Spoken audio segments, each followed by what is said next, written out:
Welcome to the Occupational Safety Leadership Podcast, episode number 249. In today's episode, we're going to talk about performing gap assessments.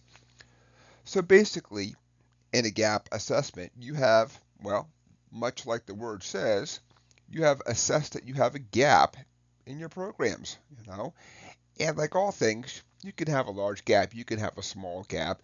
You may find that you're doing a pretty good job, but now that you're have more experience, have more things, you see where you can do a better job at something. Um, let's say, for the sake of argument, that we're going to talk about HASCOM. Maybe you've done a great job of doing a HASCOM program, and you wrote up everything, and you made people have training. But then you determined that um, somehow a chemical has gotten onto the facility, has not been approved, you don't have a SDS for it, and all that stuff. It used to be very common that people would offer free samples, and of course, when people hear free, well, they want to get free, of course. So now that you've seen the gap, you now say, oh, I now have to close that gap out there then. So one of the difficult things when you're doing this, of course, is that once there's a gap that's easy to assess, it's very easy to close. One of the hard parts in doing a gap assessment is how are you going to frame success, right? And in this case, we'll say that success is, for the sake of argument, a chemical is approved. We have the SDS, we have the training, and of course, along with that, the PPE, the storage, and all that good stuff then. So now we're going to say, okay, everything's good. So now we framed success. So uh, you'll see as time goes on and you gain more experience. Sometimes you do have to go back and update what you were doing previously. So sometimes a gap assessment has a little bit to do with work, but not to do with work. Potentially, you want to, let's say in this next example, you want to do professional development and you're doing great in all the areas that you've been assigned. And then you start thinking, well, at some point, I want a promotion. How do I get to that next level? Do I need to do additional study? Do I need to take on additional assignments? Do I have to do presentations and brown bags, and all that kind of stuff? Then, so now we now have a gap. Part of this gap is how do I go back and close this gap? And of course, I'm talking in this case about some pretty easy gaps to go back and close. But let's say for this next one that you want to get a promotion, and part of the promotion is you're going to give couple of presentations. You know, maybe you think you're not going to do a good job at this presentation.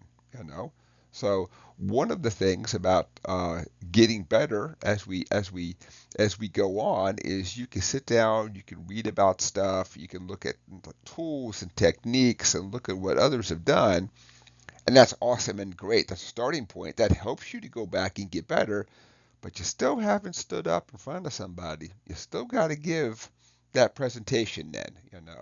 So so understanding like framing that success. Part of it, of course, is do you get up and give that presentation?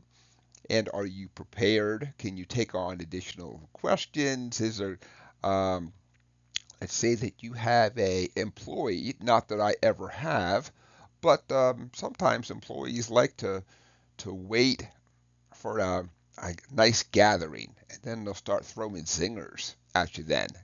So you gotta keep a cool head. And of course, like all things, if you don't know, you say I don't know that answer, but I'll go find that answer for you. And then of course you have to actually find that answer, actually follow up, and actually make sure that people know that you've now closed this loop. You know.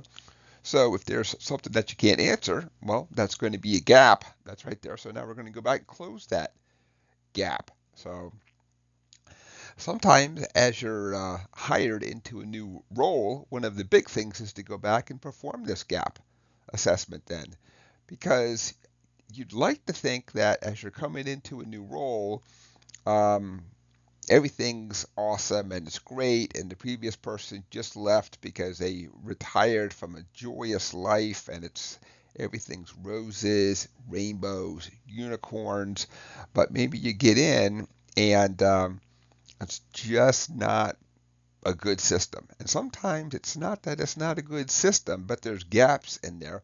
A lot of times we become very comfortable with what we're doing. So at times it's kind of hard to say, well, how do I get better out there? So that's it for today's episode. I think at this point I'm just rambling on, but the big thing is you have a gap out there. You go back and fill that gap. When you do these gap assessments, you may sit down and say, I have 5 things that I have to work on there.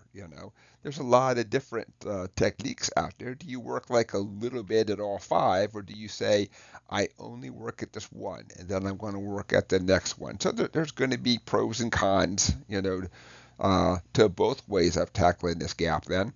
So, and one of the things that I really try and stress is that when you find a gap, close that gap.